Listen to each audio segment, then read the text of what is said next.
Hello, everybody, and welcome to a new episode of Savvy Talk. We are continuing the expert series with actually the world's leading expert, in my view, of anything to do with your brain. We are with New York Times bestselling author Jim Kwik, who is also a brain performance coach, and I can't wait for you guys to hear this episode. Optimizing your brain, relearning, unlearning, things you need to do for brain health. How much time do we spend thinking about our physical health compared to our brain health? This episode is for you, and I can't wait for you guys to hear it. And if you stay to the end, Jim has an incentive for everybody. I can't wait for you guys to participate.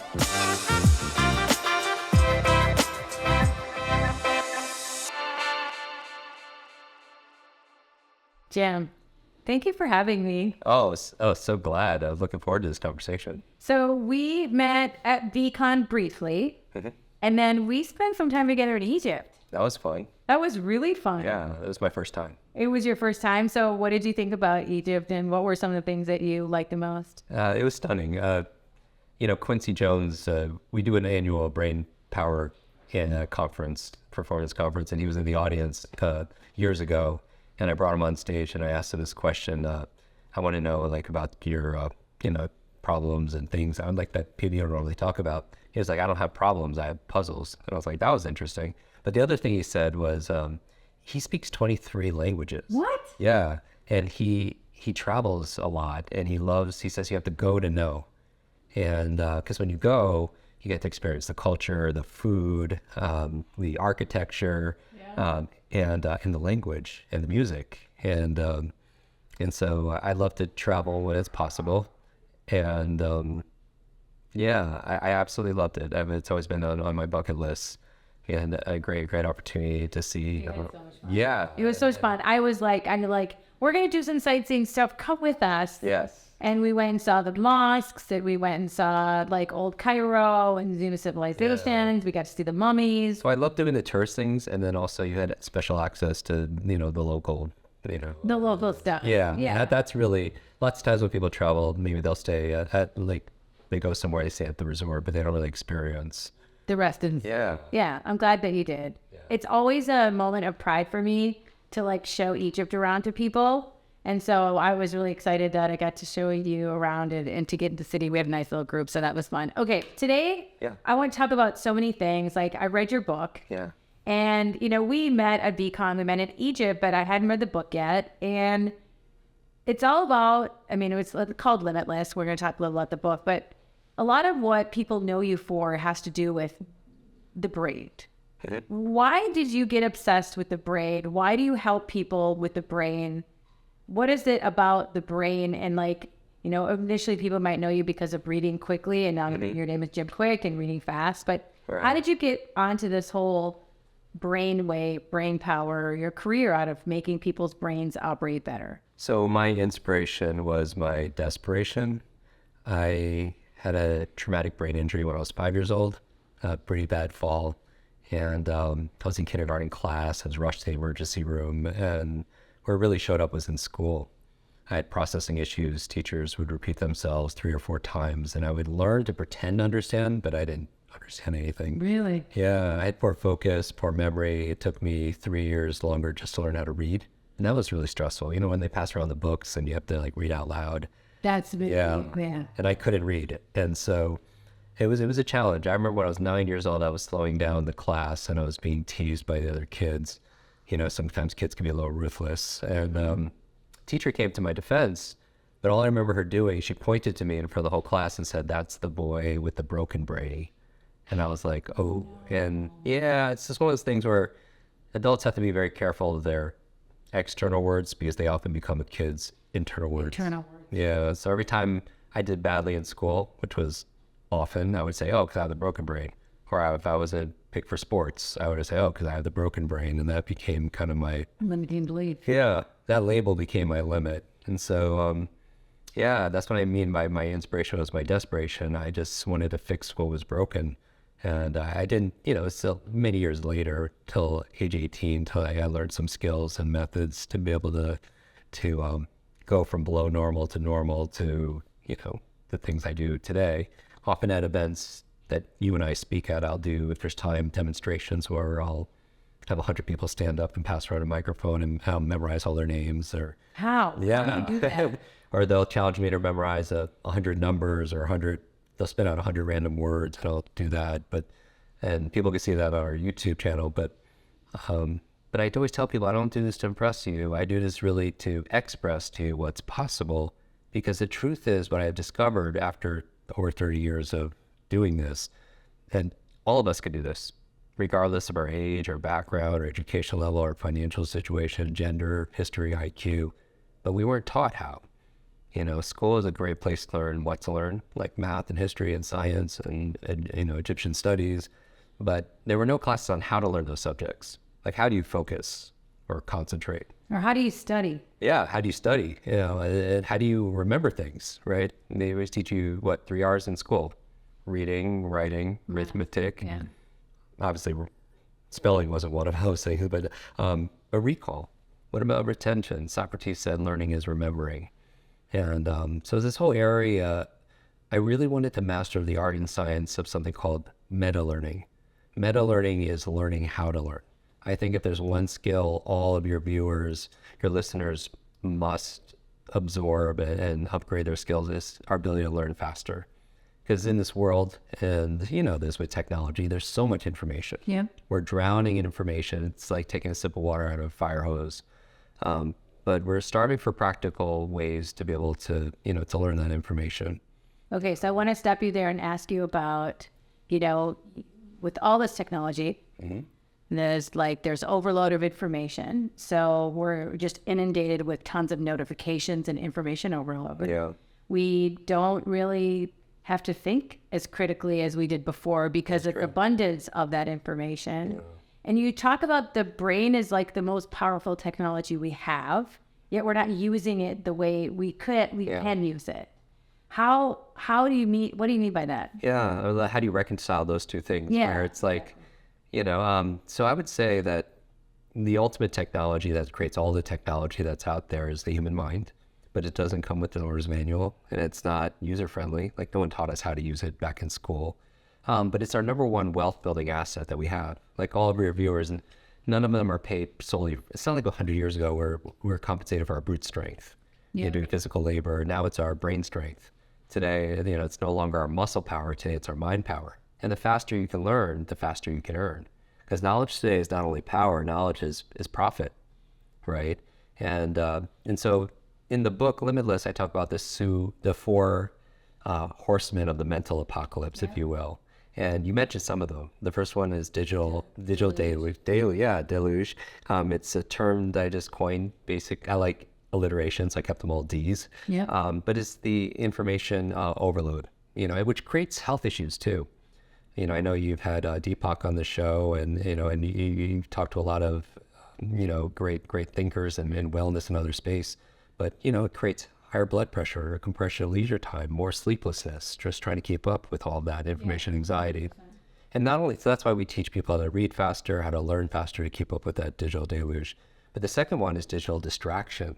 You mentioned with all the rings and pings and app notifications, social media alerts, we're driven to distraction. So how does, regardless if someone is a student or a senior or, or anything, any age or stage, how do you maintain your concentration, get things done, right? Like focusing. Like if you're constantly distracted, how are you going to focus? Exactly. Okay, that's the second one. Yeah, digital distraction. The third one is digital dementia. And this is a real medical term. Digital dementia is defined the high reliance we have for technology to remember things for us. So, for example, back when how many phone numbers did you? Yeah, I have to say, we don't remember phone numbers anymore. Right. Like you knew your home number and your best friend. Right. And then we used to know all of them, but now you don't, know any, we know like maybe our own phone number, and there could be somebody you text or call all the time, but might not know their number.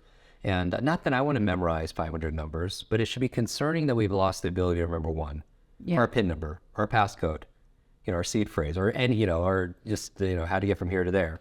And so I would say that digital dementia, that's why we teach memory training. And then finally, after digital deluge, digital distraction, digital dementia, the fourth one I termed digital deduction. Okay. And that's what you were talking about in terms of technology doing the thinking for us.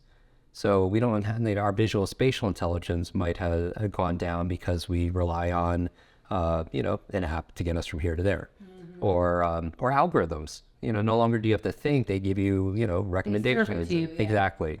And so we don't have to do the heavy lifting.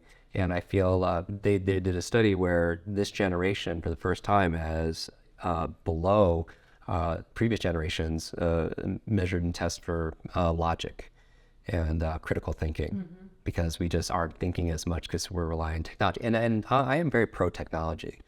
It's not that technology has created these issues; it's certainly amplified these issues because everything's happening so quickly. But technology for me is not good or bad. It's just how it's applied. Like fire is technology, or the earliest technology, and it could cook your food, or it could burn down your home. Yeah. Right. It's just how it's being applied. So I love technology. It allows all this incidents to happen.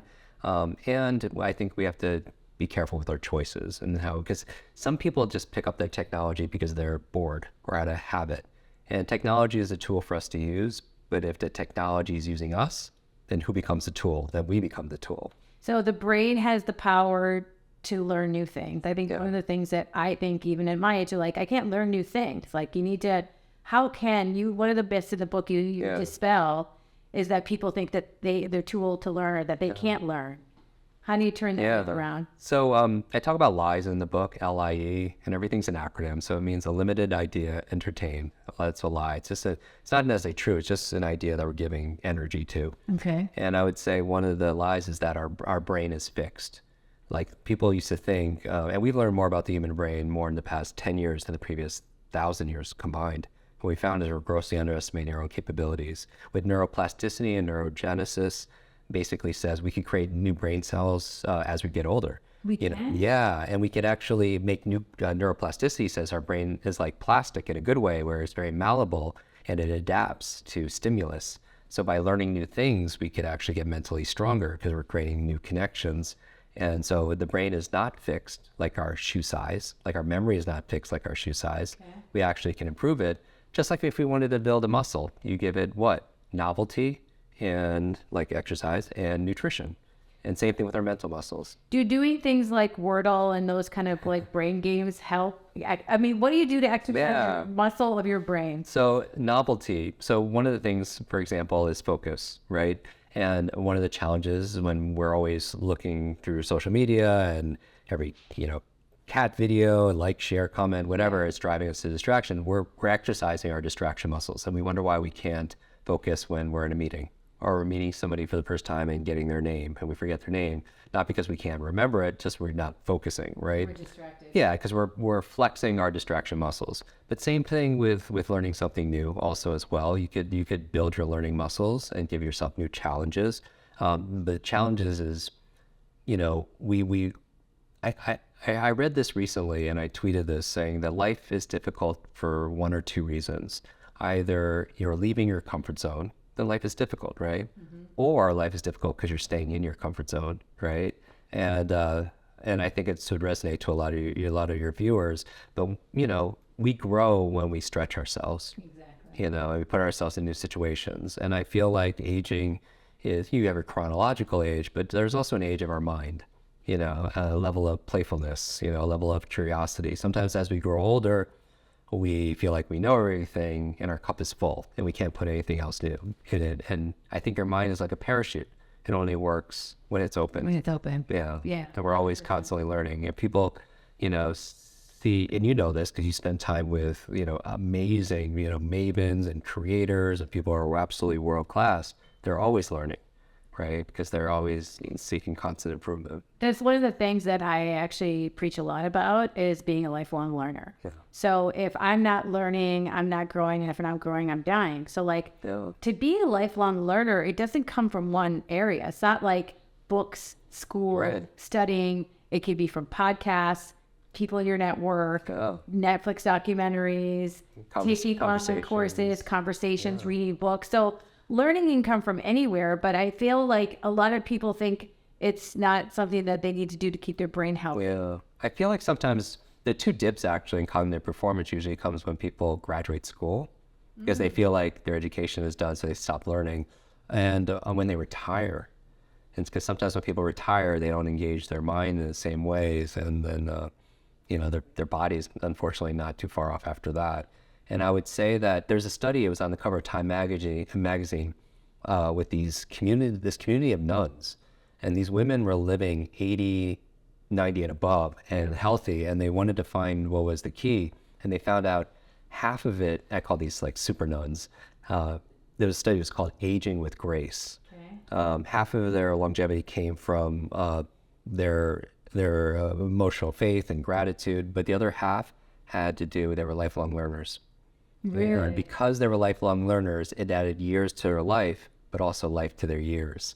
That they were good years. And they were focused. Like, you don't want to prolong your life and then have, we want longevity, but we want to be healthy and focused and have a full capacity. Right. And so they were mentally there. And this is a topic that's very near and dear to my heart, because I lost my grandmother when I was going through my challenges when I was 5, 6, 7, when I had my accident. I lost my grandmother, who was my primary caregiver. My parents immigrated here, and they had many jobs, so I wasn't really well supervised, which is why I had so many accidents. But she passed of Alzheimer's, and that's why we donated, proceeds to Limitless to Alzheimer's research for women, because women are twice as likely to experience Alzheimer's than men, twice as likely. And also to build schools, all over Ghana, Guatemala, Kenya, because education and brain health are just so very important. What can we do to make our brains healthier? Yeah. So we know that I train at like the Cleveland Clinic Center for Brain Health. We know that about 1/3 of our brain's performance, like our memory, is predetermined by genetics. Okay. But 2/3 is in our control. Wow. How is that? That's amazing. And so I like to focus on the 2/3. Okay. There are 10 things that move the needle, science-based. Very quickly. Let's do this. I want to know what they are. Like, I want to give them value. I don't want to know for myself. I'm like, what do I need to do to make I don't exercise my brain. Yeah. And we do in different ways. So 10 things you could do, everyone could do to upgrade their brain. Number one, in no particular order, a good brain diet. So what we eat matters, especially for our gray matter. And certainly staying away from processed foods, high sugar foods is not, which is very detrimental to the brain. On the other side of it, there's a whole science called neuronutrition. So there's certain foods that are proven to be good for the brain. Good for the brain. Yeah, like very neuroprotective. Things like avocados, the monounsaturated fat, blueberries. I like to call them brain berries. Very the antioxidants, very neuroprotective. Broccoli, good for the brain. Olive oil, for those who use olive oil for meals, it's good for the brain. If people's diet allows eggs, the choline in eggs is actually good for cognitive health. Green leafy vegetables like kale and spinach. Your brain's mostly fat, so the good fats like if people could eat fish like wild salmon or sardines, good for the brain. Turmeric, the spice, is wonderful. Yeah, it's it lowers inflammation. I like to make I add some almond milk and turmeric, maybe a little pepper, and it makes like a golden milk. Yeah, so good. And then finally, I would say a couple more. Let's say walnuts, very good for the brain. Vitamin E, high in vitamin E. Walnuts actually look like a brain. Exactly. And everyone's favorite, dark chocolate. Yeah, what's good for your mood is generally good for your mind. So those are 10 foods that if people can incorporate in their diet, could be very good for their brain. Another thing besides a good brain diet, killing ants is actually clinically proven to be good for your brain. And ANTS stands for automatic negative thoughts. Okay, I got that. What? Killing ant? From Dr. Daniel Amen, I got that phrase, who wrote Change Your Brain, Change Your Life. And so your brain is like this incredible supercomputer, and your self-talk is a program it will run. So if you tell yourself, I'm not good at remembering people's names, you won't remember the name of the next person you meet. You program your supercomputer not to. And it's amazing because all behavior is belief-driven. And so we have to be very conscious of the thoughts we have. And not that you have one negative thought ruins your life any more than eating one donut will ruin your life, but it's the consistency of it, and just even saying like, I don't have a great memory, even adding a little word like yet at the end is more, it's more empowering. It sends a message to your brain that you're not giving it that limited belief. Yeah. So I would say and people, when I'm going through this, could rate themselves. Good brain diet on a scale of 1 to 10. how good have they been, of recent, and then killing ants, automatic negative thoughts, how good, they keep in their positive, encouraging. Third, and I'll go through fast. Third, exercise. So important for the brain. Yeah, as your body moves, your brain grooves. You literally, when you move your body, you create brain-derived neurotropic factors. They call it BDNF. It's like fertilizer for the brain. I love that. I was in college and someone told me that you should always take a test or study after you worked out because you have more oxygen to the brain. You'll perform better. Yeah, very and true. They would always tell us, I think we were saying for the SATs or something, they're like, everyone should do something vigorous exercise before you perform better on the exam than if you hadn't. Absolutely. So blood flow, what's generally good for your heart is going to be good for your head. So the exercise for your heart will get more blood flow and oxygen to your brain. Your brain is only 2% of your body mass, but it requires 20% of the nutrients and 20% of the oxygen. And so, a lot of times when people have brain fog or mental fatigue, sometimes they're just not even breathing.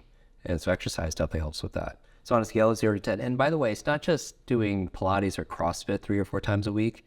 It's like moving throughout the day. Yeah, walking. Yeah, exactly. Walking, spending time outside, moving your body, because it's, they say sitting is the new smoking, and we're behind screens all day. And even just taking a 5-minute brain break to just get some fresh air or maybe do some push-ups or something like that, jumping jacks to wake up your body.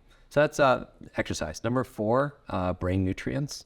So I like to focus on getting nutrients, vitamins, minerals through my diet, but we don't always, you're on planes and you're eating out of hotels. And and probably the number 1 brain nutrient that most people should focus on is omega-3s, your DHAs. I mentioned your brain is mostly fat. So very important. So that's number 4. Number 5, let's say a positive peer group. Okay. Oh, so the company you keep has an impact on your brain health? Yeah, huge. So it's not just our neurological networks, it's our social networks. Because we know who we spend time with is who we become, right? That's a phrase in personal development. Yeah. And the reason why is because you have something called mirror neurons, and we tend to imitate people we spend time with. We start using, I always tell people, so I always say watch, W or words, like the terms we use. We start using the same words and language as people around us. A in watch is our actions. We start modeling the behaviors of the people we spend time with. Like whether or not you smoke or not has less to do with your biology and more does your friend's friend smoke, because it's all those networks. The T in watch, your thoughts. We start having the same thought patterns as the people around us.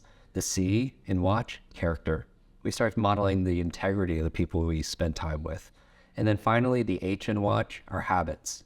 We start having the same habits of people around us, whether it's watching something or binge watching, whatever it happens to be. And I always say with your habits, first you create your habits, then your habits create you. You create your habits of meditation or journaling or exercise and eating well, prioritizing your sleep, and those habits create us back. So, who we spend time with, who we call them. So on a scale of 0 to 10, because, maybe you're on some energy vampires and you wonder why your brain is just, not quite where. Out of your circle. Yeah. Out of your circle, because it's having a big impact on your mental health or your brain health. They say where the art, be careful if you spend time with 9 broke people because you're going to be number 10. Because we're the average of the people we spend the most time with. Yeah. So that's number 5, 0 to 10. And then the other 5, number 6, I would say clean environment. By what that mean what? So a neat home? Yeah. The environment that we keep is a reflection. Our external world is often a reflection of our internal world. And this when you clean your desk or you put everything in a file like on the computer, then you have clarity of mind. Yep. Also. Plus a clean environment, clean air, hopefully, and some other things, away from, toxic, In the first episode we did in this expert series, we had a Marie Kondo expert talk about decluttering your home will declutter your life and your, the stress that it causes you. So much. When you don't have a clean home, it impacts your job, how you interact with others. I didn't realize what a big impact it would have on my life until I tried it. And then it's just such a peace of mind having that. But so clean home is a big one. Yeah. Recondo your mind. Yeah. Definitely. Like anything like making our beds. I have my morning routine, which a lot of people have seen millions of views. Yeah. But even making your bed takes 2 minutes. Yeah. But first of all, how you do anything is how you do everything. So you do it with excellence, only takes a couple minutes, but then you bring that excellence to other things that you do. But then how great does it feel coming back to, to a well-made bed, right? Like when you go to a hotel and everything made, but it's a reflection of our internal world. And so I would say that's number 6. Number 7 is a big one, sleep. Huge. Right? Huge. Yeah. I mean, how do we feel when we get a bad night's sleep? How's our brain? How's our thinking? How's our memory? How's our focus? Everything gets on tilt. And so I would say prioritize your sleep. And I would say a few good, sleep. By the way, the reason why you sleep for your brain, long-term memory. That's where you form long-term memories. So if you have long-term memory issues, check your sleep. It's also where you clean up this beta amyloid plaque that leads to brain aging challenges. So you want to make sure that's when the sewage system kicks in your brain. How many hours do you sleep every night? So they say people should sleep 7, 8, 9. What's more important is the quality of the sleep. So I have like tracking devices, or people use different things, but it's your deep sleep and your REM sleep.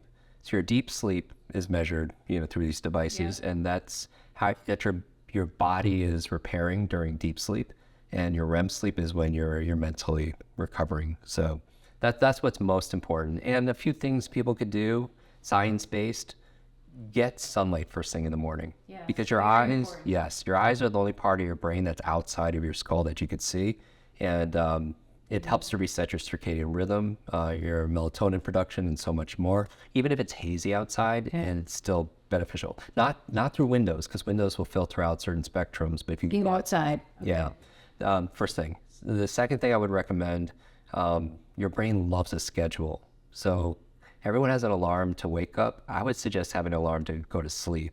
And even on weekends if possible. So stick to the same, go to bed, wake up the same time every single day. Because your body and your brain loves that ritual. That's what it loves. Okay. And then the third thing I would say, temperature. Meaning that cold room? Yeah, it's not so cold where it keeps you alert and it distracts you and keeps you awake. But think about it. As hunter-gatherers, we would know it was time to go to sleep because there'd be a drop in 2 things, temperature and light. Yeah. And so, and that's the other thing. So many people are on their devices at night, and the screen light, the blue light is what keeps you awake. Because it fools your mind into thinking it's still daylight. Okay. And that's why if you're on it, you have it on night mode, or you have some kind of app like Flux or Iris on it. Or ideally, don't touch your phone the last hour of the day. Just help your body to your mind to be able to face it. Get ready for sleep. Yeah, very much so. So that's number 7, sleep. And then finally, 8, 9, 10, 8, brain protection, protect your brain. And how do you do that? Things like from EMFs, the recent studies have shown that EMF, the electromagnetic field, electromagnetic fields that's coming from your phone can be potentially harmful for the human brain. And a lot of even kids, teenagers, they have their devices underneath their pillows, and that could be it. Yeah, there's so much. That energy field is not meant to be. This is your brain is biochemical electrical, and you want to stay away from that ideally. And then the other thing besides protecting your brain is just wear a helmet. I had 3 traumatic brain injuries as a child, and some extreme sports. I work with a lot of athletes, probably that have had concussions and issues. So your brain is very resilient, but it's also fragile. And so protect your brain. So it scales 0 to 10. And then finally 9 and 10. 9, we talked about new learnings, on a scale of 0 to 10. And my favorite exercise for the brain is reading. If people have seen, me on social media, we're connected there with, me with Oprah or Elon or these individuals. People ask, how did you bond? Books, right? Books. Yeah, leaders are readers. You read to succeed. If somebody has decades of experience, and they put into a book, and you can read that book in a few days. You can download decades in a days, which is the biggest advantage. How can you read a book quickly? Yeah, so I think reading, it's going back to the exercise, reading is to your mind what exercise is to your body. So it's the best form of mental exercise. Yeah. We put a link on your website, people can on Instagram, specifically giving away a 1-hour free masterclass on speed reading, not skimming or scanning, really reading. Because we have a lot of financial advisors, attorneys, medical doctors that go through our programs, and you don't want your doctor just to get the gist of what she's reading, right? You really want them to really understand it. So or people can go to jimkwik.com/more. 95% of what we publish, while we have students online in every country in the world, 195 nations, 95% of what we put out there is absolutely free. We have over a million subscribers on YouTube. That's a nice way to connect. Or our podcast also is only 20 minutes long, and you will enjoy it there. Just search my name. But and then finally, the 10th thing after new learnings is stress management. If you want a better brain, see, there's stress. Some stress can be positive, certainly.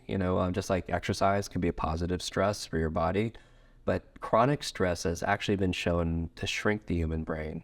The size of it? Yeah, it actually gets smaller with chronic, because if you're in fight or flight, your adrenaline and cortisol, it's not the best state to be creative in, right? To be in a loving place, to be able to use your imagination to solve problems when we're in that fight or flight. Literally, when we're in fear, chronic fear actually suppresses the human immune system also. So, with everything acceptable to disease and getting sick. Yeah, make much more vulnerable to viruses and certain things that can make us sick. So chronic fear actually suppresses our immune system. Whole area of science called psychoneuroimmunology. And that's why we have to control what comes into our minds. Because sometimes, on media, if it bleeds, it leads, and everything is, very threatening. But your mind has an algorithm like social media. So you ever notice, like, whatever you engage with on social media, they give you more of it. We have an algorithm, just like if you engage with all the cats or entrepreneurship, they show you more of it. If we engage our minds, it has the same algorithm with something that's scary or threatening. We start seeing it everywhere.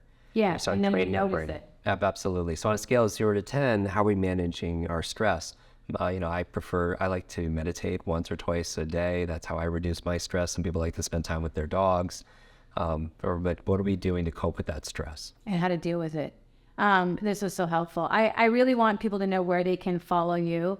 So can you guess like your handles and your website? Yeah, I would challenge everyone. I'd love to connect with everyone on social media. It's probably the fun place, whether it's Twitter or LinkedIn or Instagram or TikTok or whatever. But I would challenge everyone to do one thing, is to take a screenshot of wherever they're consuming this right now, this conversation, and tag us both. Yeah. And share in that post one thing you're going to do for a better brain. We just mentioned 10 things, but like one thing you're going to do today or tomorrow.